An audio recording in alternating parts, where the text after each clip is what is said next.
क्या आप सभी भक्तों को पता है अब हनुमान जी कहाँ रहते हैं? हनुमान जी चिरंजीवी हैं, वे अमर हैं।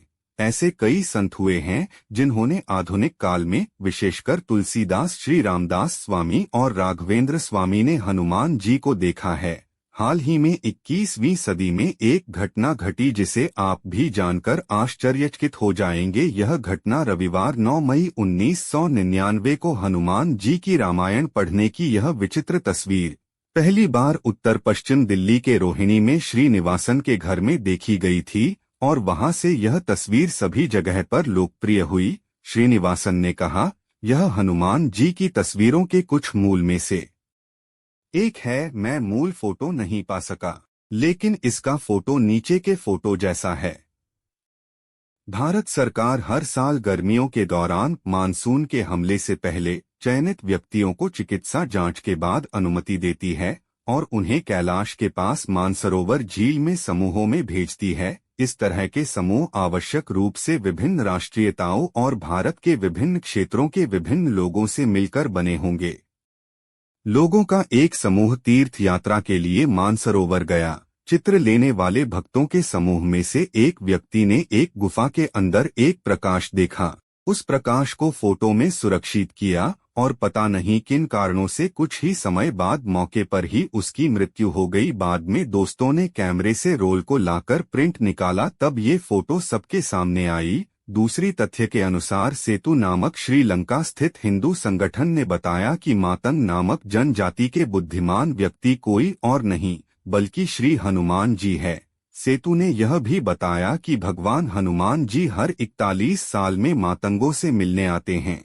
मातंगों की यात्रा के दौरान भगवान हनुमान जी मातंग समुदाय के नए सदस्यों को सर्वोच्च ज्ञान प्रदान करते हैं। श्रीमद् भागवत पुराण अनुसार हनुमान जी कलयुग में गंधमादन पर्वत पर निवास करते हैं। यह गंधमादन पर्वत हिमालय के हिमवंत पर्वत के पास है, जिसे यक्षलोक भी कहा जाता है। गंधमादन पर्वत पर एक मंदिर भी बना हुआ है, जिसमें हनुमान जी के साथ ही श्रीराम आदि की मूर्तियां भी विराजित हैं। कहते हैं इस पर्वत पर भगवान श्रीराम अपनी वानर सेना के साथ बैठकर युद्ध के लिए योजना बनाया करते थे। लोक मान्यताओं अनुसार इस पर्वत पर भगवान राम के पैरों के निशान भी हैं। यहाँ एक बहुत ही अद्भुत सरोवर और उसमें खिलने वाले कमल की कथा पुराणों में मिलती है। हनुमान जी इसी सरोवर के पास रहते हैं।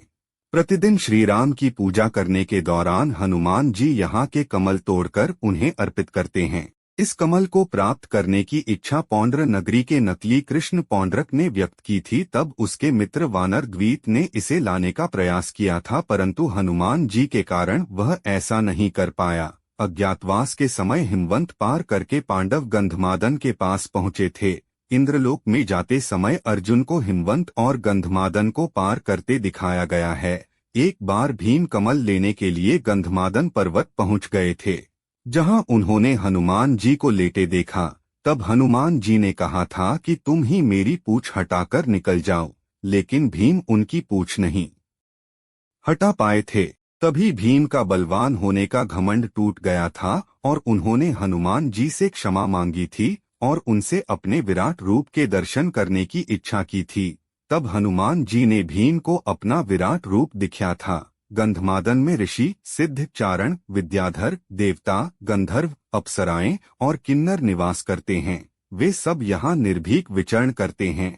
मान्यता है कि हिमालय के कैलाश पर्वत के उत्तर में गंधमादन पर्वत स्थित है, दक्षिण में केदार पर्वत है।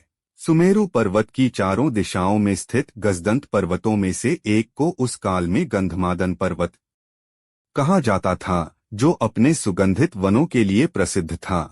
आज यह क्षेत्र तिब्बत में है।